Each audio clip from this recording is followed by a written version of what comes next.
Hi, everybody. Oh, you should probably mute yourself.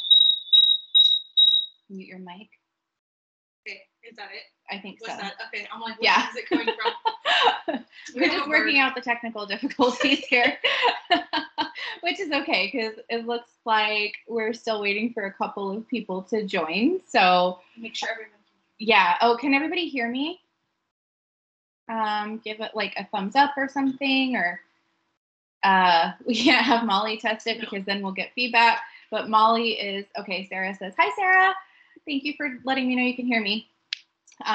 Molly is moderating for us. So if you have any questions, throw them in the chat or anything that you want to know about specifically. I like to keep it a, oh, Tiffany says there's no sound on the webinar, only on Instagram.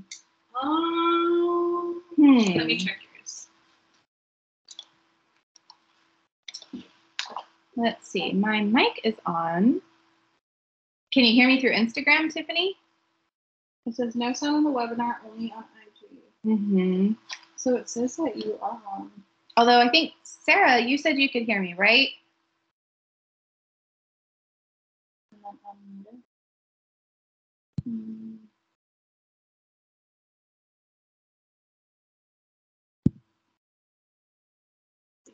That. Oh, is it maybe your... Oh, you know, I could move my papers. Maybe me. Okay, Sarah is typing. You can hear me. Okay. Okay, perfect. Thank you. Okay.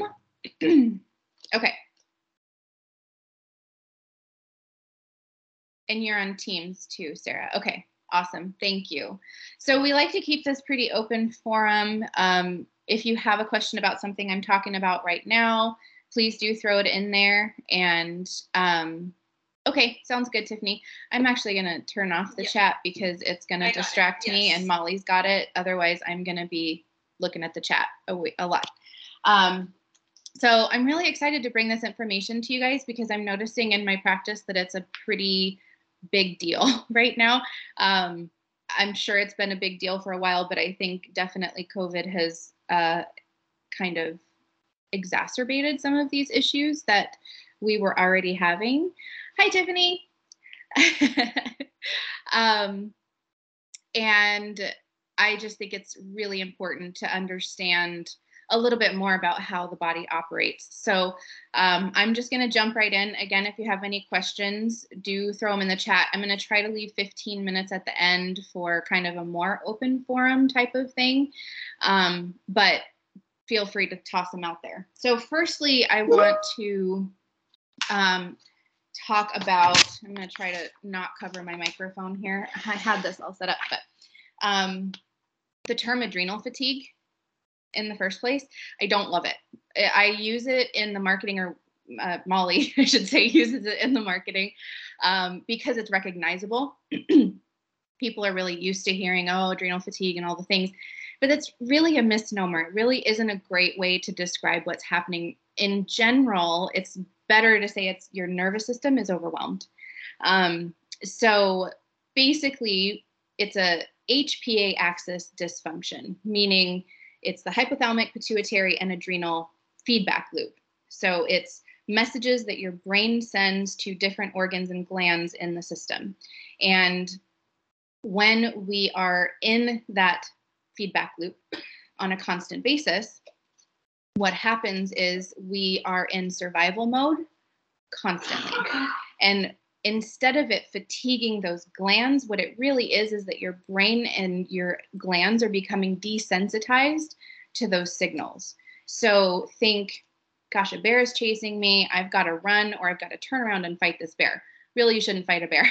But if you feel like you're in that state, that's kind of what your brain is saying. So what happens is your brain goes, oh gosh, we don't have enough adrenaline to get us through this stressful time. And so it pumps out more adrenaline, and you get that rush that often you'll feel, and it can feel different, and it depends on what stage of this adrenal issue that you're in, but often it'll be like a rush from like center out. And that's so that your body can turn around and fight or just run as fast as you can. The problem is we as a society have trained ourselves to ignore those signs. So what we do is we go, no, no, no, it's fine. I'm just going to go for a run, or I'm just going to push harder. I have a meeting, a presentation tomorrow, and I've got to do all these things, and there's laundry, and there's this, and there's that. And we just turn off those signals. So then what happens is your body then has to up the ante. It has to get more creative in how it gets your attention. So then you start to notice more symptoms, like maybe you're starting to feel heart palpitations. Maybe you're getting shortness of breath. Maybe you're getting night sweats while you're sleeping. There's all kinds of things that can go along with this. And it really just depends on how long you've been in that survival mode.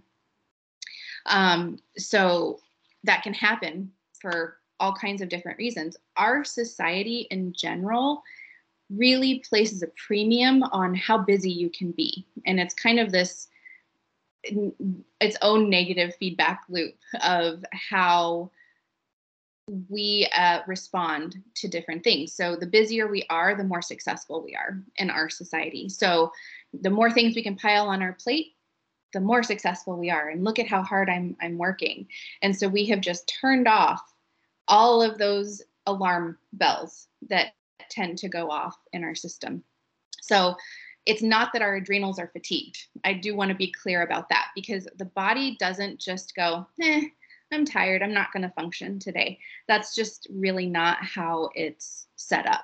It's really set up like a good, well-oiled machine that needs maintenance. So this is a maintenance issue more than it's a fatigue issue. It's that we are not giving our bodies the tools that it needs to recover. So usually what would happen in fight or flight is you fly, right? You run away from the bear that's chasing you. You take a minute, you take a deep breath, you shake it off, and you go back into rest and digest. Unfortunately, most of us are not taking those minutes to take a deep breath and shake it off and go back into rest and digest. So we just keep ourselves in that survival mode. Now, let me go back just a little bit. So one of the things that happens when you're in survival mode, well, a few things that happen while you're in survival mode, your brain goes, okay, what are all the non-essential functions right now? Where can I steal some energy from for fighting this bear? So what it does is it redirects all the energy from places that it doesn't need, which digestion is one of the things that you don't need to do when you're in survival mode, because you're running, right? You don't need to be digesting your food. So it shuts off your digestion and it steals the energy from there. It often will shut off your reproductive system as well. So think ovaries and prostate and all of those types of things kind of just get their energy stolen as well.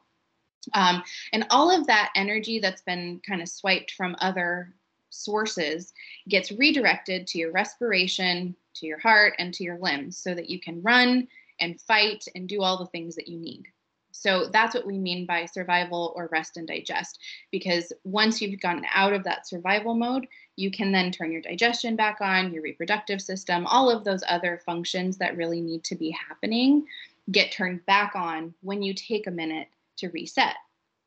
If you're not taking the minutes to reset and to shake it off, then you get stuck in that negative feedback loop. And what I mean by negative feedback loop means your brain sends the signal when there isn't enough of something.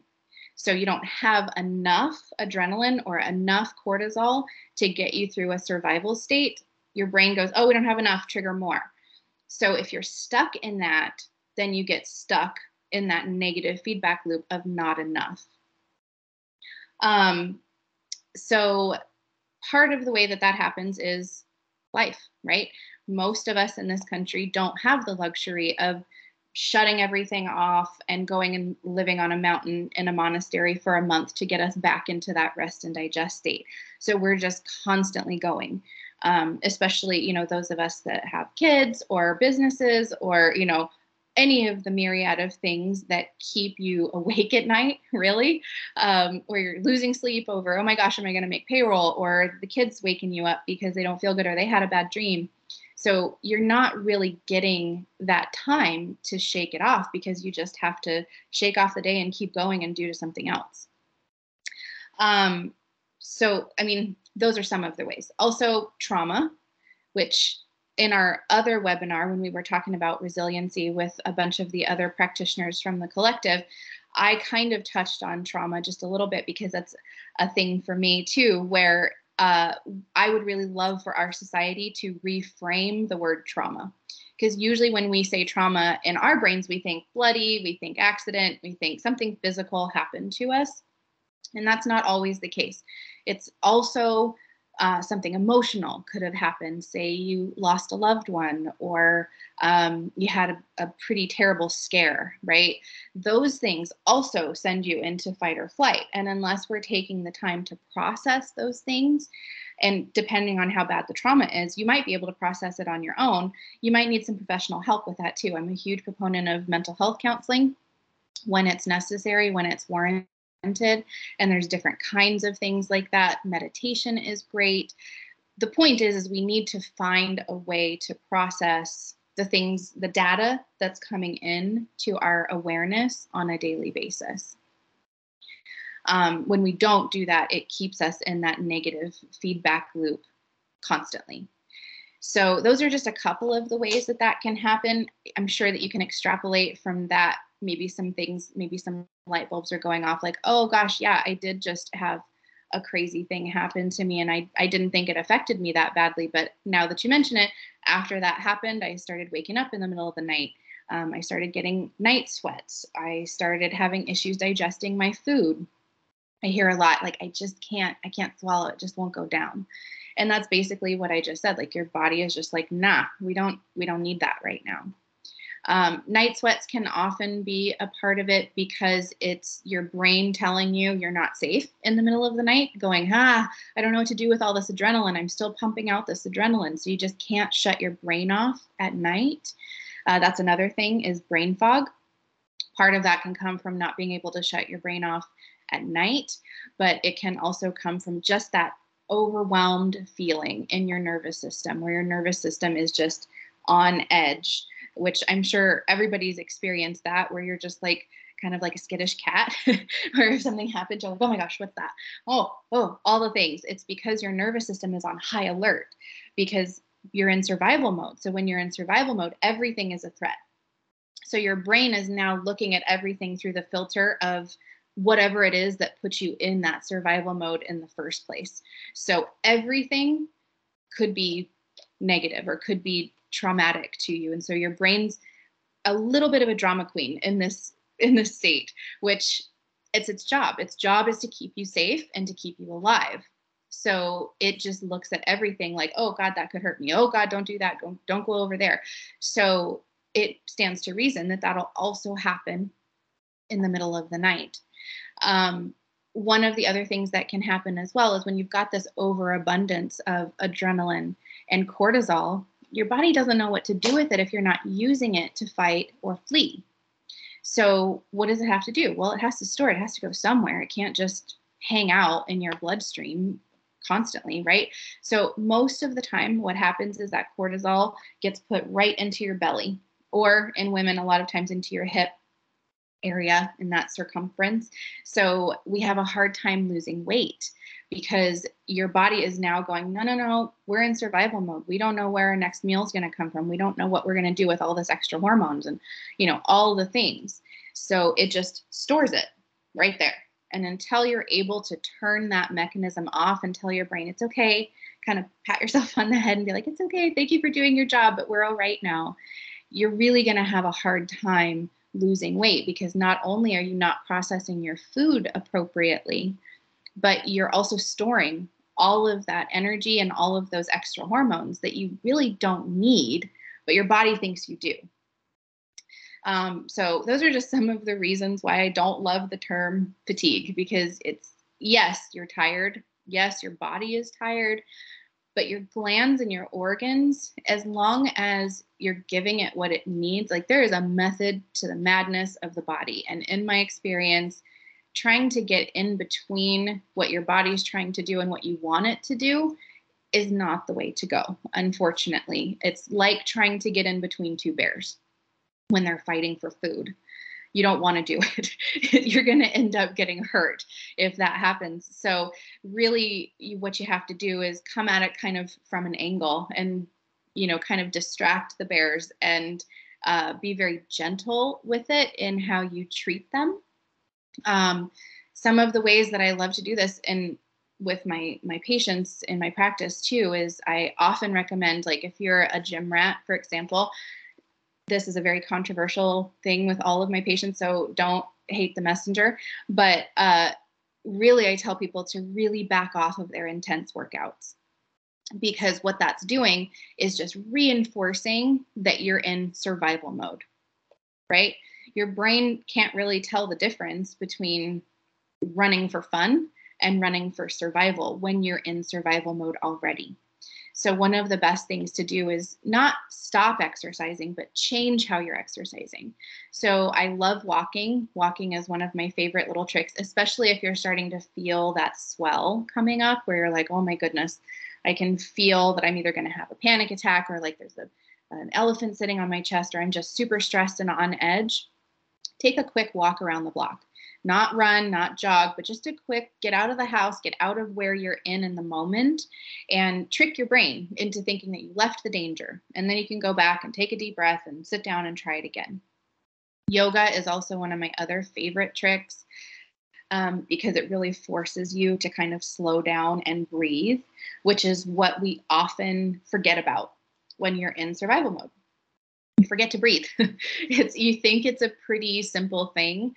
But when you've experienced repeated traumas or repeated stress or, just repeated putting yourself in that survival mode, it's really easy to take shallow breaths. You're just constantly shallow breathing, or some people hold their breath. I caught myself doing this, and I've been working on that myself because it's just, I'll be sitting here working and I'm so intense and oh my gosh, I've been holding my breath. So stop, take a deep breath. That's another thing that seems so common sense, but it's hard when you're in the moment. Gosh, there's so many other little things that you can do, but the exercise is a big part of it. Just stretching, yoga, walking, really low impact. Think not CrossFit, not going to the gym and working out as hard as you can. You can go back to those things at some point. So I don't want you to feel like this is a forever thing, but until you can turn that mechanism off and have more control over what's going on with your body, it's really not the most beneficial thing to do. Again, since you can't go live in a monastery on a hill, you've got to do what you can with the resources that you have in your environment. Another thing is sleep hygiene. A lot of us will scroll on our phones in bed, just to kind of shut off. And unfortunately, especially now with the state of our world, unfortunately, it's just kind of crazy. So, social media is flooded with all the crazy things that are going on in the world, unless you have a very carefully curated wall or grid, or I don't even know the words. I'm terrible. I'm showing my age. Molly's probably laughing at me. Like, whatever it is, whenever you're scrolling through Instagram, it's triggering a lot of those survival mechanisms as well, even though you don't realize it. Feed. Thank you, Olivia. Terrible. I am not a huge one for social media, and clearly that's why we have Molly. She's amazing helping me with all of that. But that's partly why social media stresses me out. And so I have had to have that boundary of like, okay, I can do like this much and then that's it. Otherwise, I feel myself just starting to get crazy stressed and trying to do all the things, because I actually have a lot of like self-help stuff in my feed. But to be honest with you, that can be stressful too. When you're already doing a ton of things, trying to do that much more. Healing is a journey and it can be overwhelming in and of itself. So it's important to just remember baby steps. I'm a big minimalist, which I know is an oxymoron, but in healing, baby steps can be the difference between actually making progress and just staying stagnant, because you're doing all the things, but maybe it's too much. It's kind of like sending your significant other to the grocery store with a verbal list, right? You get, okay, we need paper towels, we need milk, we need sugar, we need this. And by the third thing, they're like, wait. What was the first thing again? It's the same with your body and with healing. You can only throw so much at it before it's like, whoa. This is just too much. So baby steps, slowing down, taking some breaths, adding in little things like coconut water. That's another one of my favorite things. Now, that's also controversial. Not everybody loves coconut, but coconut water is actually really amazing stuff. It's full of all the nutrients and minerals and are very nourishing to the adrenal glands. So electrolytes is a big thing. If you don't love coconut, which a lot of people don't, you can do something as simple as a squeeze of lime and a little bit of Himalayan rock salt or sea salt in your water. And that'll also give you a little bit of a boost. And basically what that does is it provides your kidneys and your adrenals with the nutrients that it needs to actually absorb that water versus it just going straight through your system. So if you've ever found yourself like thirsty all the time, and no matter how much you drink, you just can't quench that thirst, your adrenals might be the culprit there. And part of that is because they're little pyramid-shaped glands that sit on top of your kidneys. So if your adrenals are stressed, your kidneys are stressed, and vice versa. So in the process of that survival, you're overusing a lot of nutrients that you wouldn't necessarily be using at that high of a rate otherwise. So unless you're replenishing that, it's just causing that negative feedback loop to continue, because it still, now it maybe isn't the input, it's that you don't have what you need to get yourself out of that survival mode. It really depends on how long you've been in it. Most of us have lived in it for a really long time and didn't know until something major happens. Remember, I was saying it ups the ante. So in my case, for example, part of the reason I'm so good about all the adrenal stuff is because I've been there myself and had to learn how to pull myself out of it. I started having panic attacks, and they were debilitating and terrible, and I was having them all the time.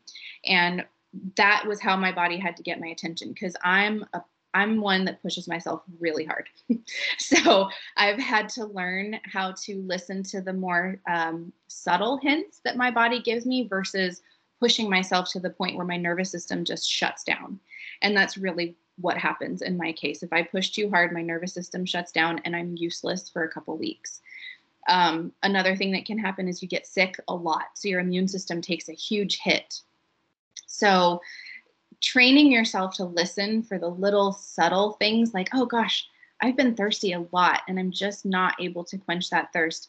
Oh, maybe my nervous system needs a little care. Maybe I should take tomorrow off and go, do whatever fills your cup.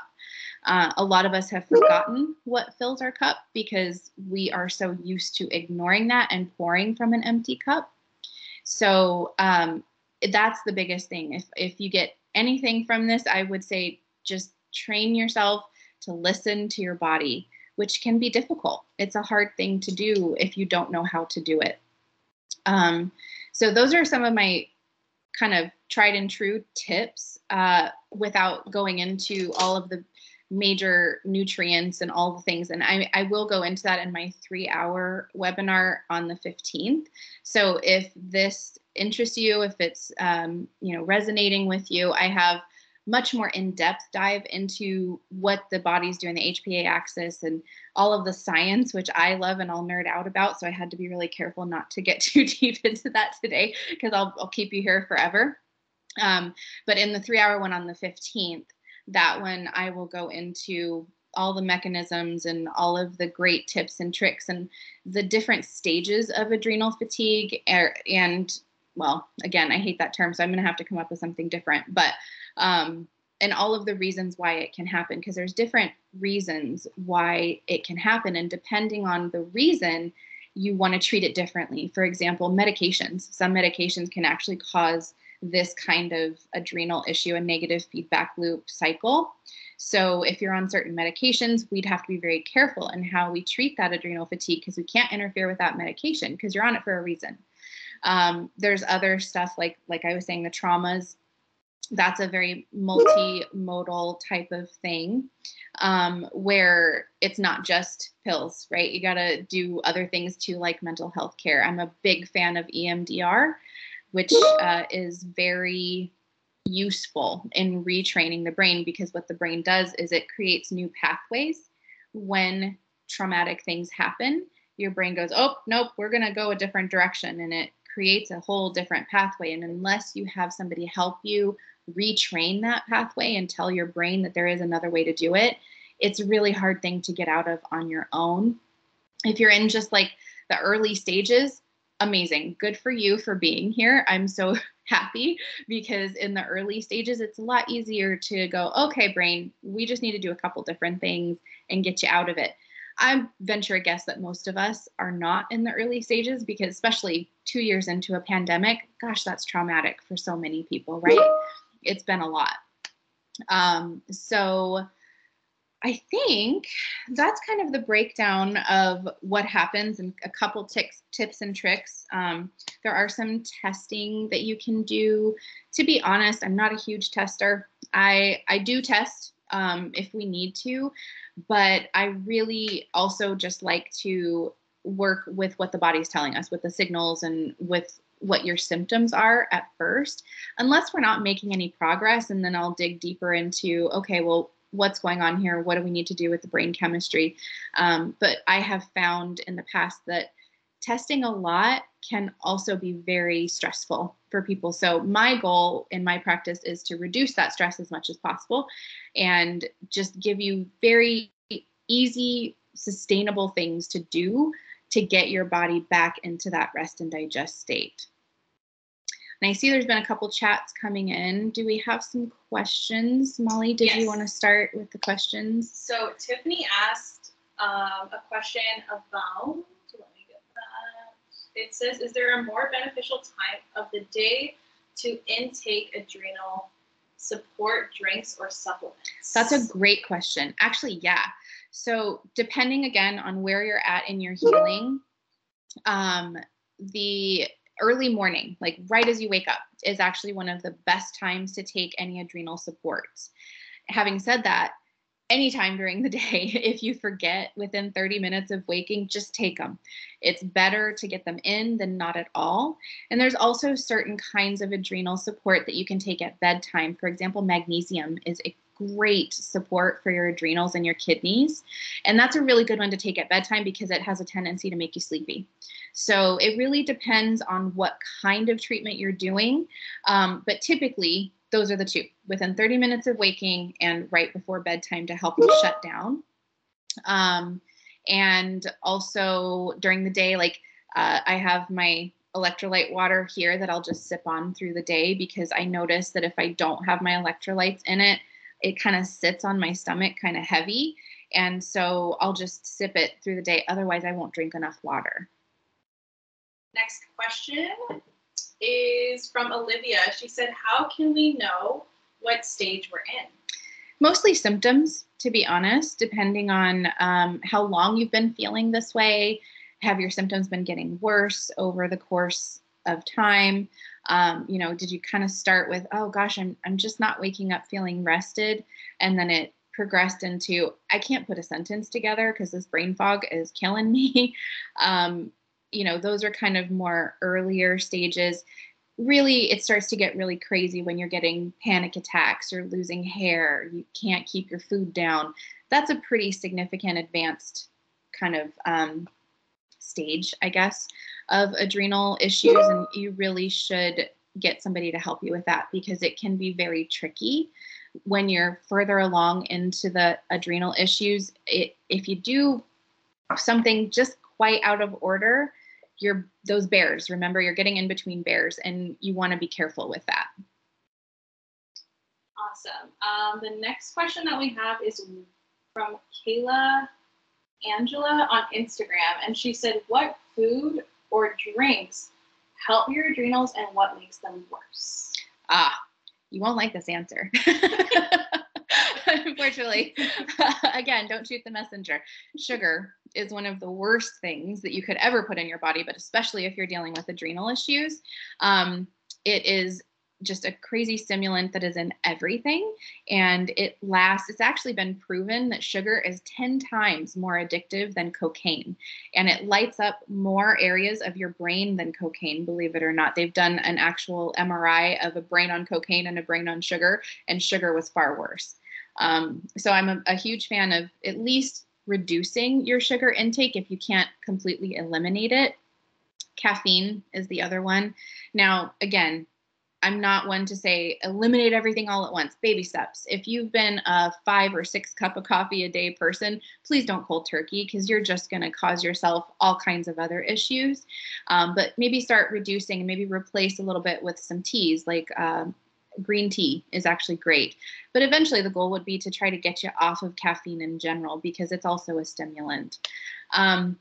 And then the other stuff is very subjective. So it really depends on the person. It depends on the state that they're in and the other things that are going on in their body. A lot of times it's not just adrenal issues. It's turned into that snowball has gone down the hill, and now we need to chase some of these other symptoms that happen. Green leafy vegetables are always awesome for hormone regulation. So that's one of my favorites to help it. But electrolyte water is probably my most favorite, that you can just squeeze of lemon or lime, a little bit of salt, not table salt. Please don't ever use table salt, because it's not any good for you. It has to be like the full spectrum salts, like a Himalayan rock salt or a sea salt type of thing. Honestly, just fresh fruits and vegetables, whole foods are the best thing that you can do in general. The more processed the food, the harder it is for your body to process itself. And since your digestion is compromised, you want to make sure that you're giving it the easier things to digest. I love soups. I make a lot of soups because it's just easy on the digestive system, but also it can be very nutrient dense, especially if you're using something like bone broth. Bone broth is a really great nutrient dense food that you could even just sip on by itself. And that's a really great one to help start the process of healing the adrenals. Those are all the questions that we have right now. But did you want to talk a little bit about our upcoming events? Oh, yeah. Those are great questions, actually. I'll have to write those down and put them into the course. So as I said, on May 15th, I'm going to do a deeper dive into all of this stuff. So breaking down the science of what's happening with the communication between the brain and the adrenal glands, how deeper dive into how it happens and what you can do to fix it, most importantly. And I will go into the stages of the adrenal issues, more like, for example, like the general adrenal fatigue. Then there's also the emotional trauma or trauma-based adrenal issues, which is a little bit more complicated. Overtaxation, which is pretty much all of us, if I'm being honest, where we've just push until we drop. And then also, the medication, I mentioned that earlier. So I'll go into all of those things and more, and I'll give you more tips on how to heal it and how to bring yourself out of it. And we're running a special now. Actually, we're doing half off. It's only going to be $95 for that 3-hour course. And I'll answer more questions and give you a ton more information than what I was able to do today. So I'm really glad you guys joined us. Thank you so much for coming and letting me share this information with you. I hope it helps. And do sign up for the 3-hour one on the 15th if you feel like this resonated with you. Thanks, Olivia. Yay! Thanks, guys. Take care. I'll see you on the 15th.